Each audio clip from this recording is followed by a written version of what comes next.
ওয়াদিউল Islam, in charge PD DRDA Kokrajhar. আপোনালোক সকলোৱে জ্ঞাত যে আমাৰ পঞ্চায়তৰ গ্ৰামোন্নয়ন বিভাগৰ আধাৰত আমাৰ অসম চৰকাৰে সকলোৰে বাবে আৱাস গৃহ সুনিশ্চিত কৰাৰ লক্ষ্যৰে মানে 2016 চনৰ পৰাই প্ৰধানমন্ত্ৰী আৱাস যোজনা যিটো আঁচনি সেইটো কৰিছিল, লঞ্চ কৰিছিল।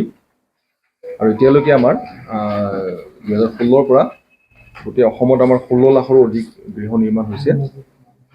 আৰু এই ক্ষেত্ৰত যোৱা আমাৰ বিগত 30 মাহৰ ভিতৰত গোটেই অসমত 30 মাহত আমাৰ টোটেল 12 লাখ মানে আমাৰ গৃহ নিৰ্মাণ সম্পূৰ্ণ হৈছে।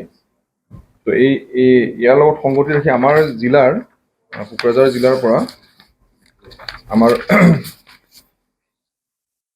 টোটেল ঘৰ চেংচন হৈছিলে 78,418 আৰু 2016ৰ পৰা আমাৰ 5-12 মানে যোৱাকালিলৈকে আমাৰ আউট অফ 78,418 আমাৰ কমপ্লিটেড হৈছে 63,630 আৰু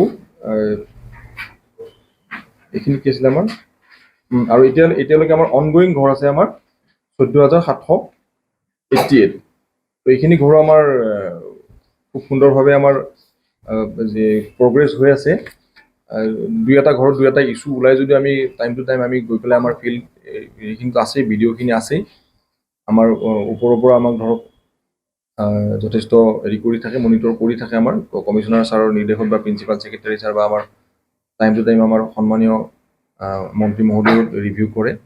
আমাৰ ইয়াতে অনাৰেবল BTC চিফ ছাৰো আমাক টাইম টু টাইম ৰিভিউ কৰি থাকে। তো গতিকে আমি বাকী যিখিনি ৰিমেইনিং ঘৰ আছে এই ঘৰখিনি খুব সোনকালে আমি কমপ্লিট কৰাৰ কাৰণে আমি আমাৰ ফালৰ পৰা ইনিচিয়েটিভ লৈ আছোঁ। বিডিঅ'সকলে যথেষ্ট সহায় কৰে। এইখিনি মোৰ মানে এনেই আপোনাৰ 3টা ফেজত আমাৰ ইনষ্টলমেণ্টটো ৰিলিজ হয়। টোটেল আমাৰ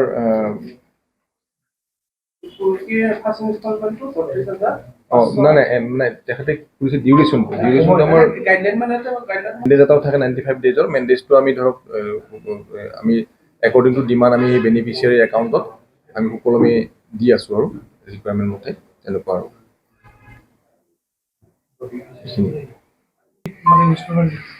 1,31,000 ন 30,000 আৰু তাৰ লগত এডিশ্যনেল আপোনাৰ 95 ডেজৰ ৱেজ এটা থাকে, সেইটো বেনিফিচিয়াৰীটোৱে পায় আৰু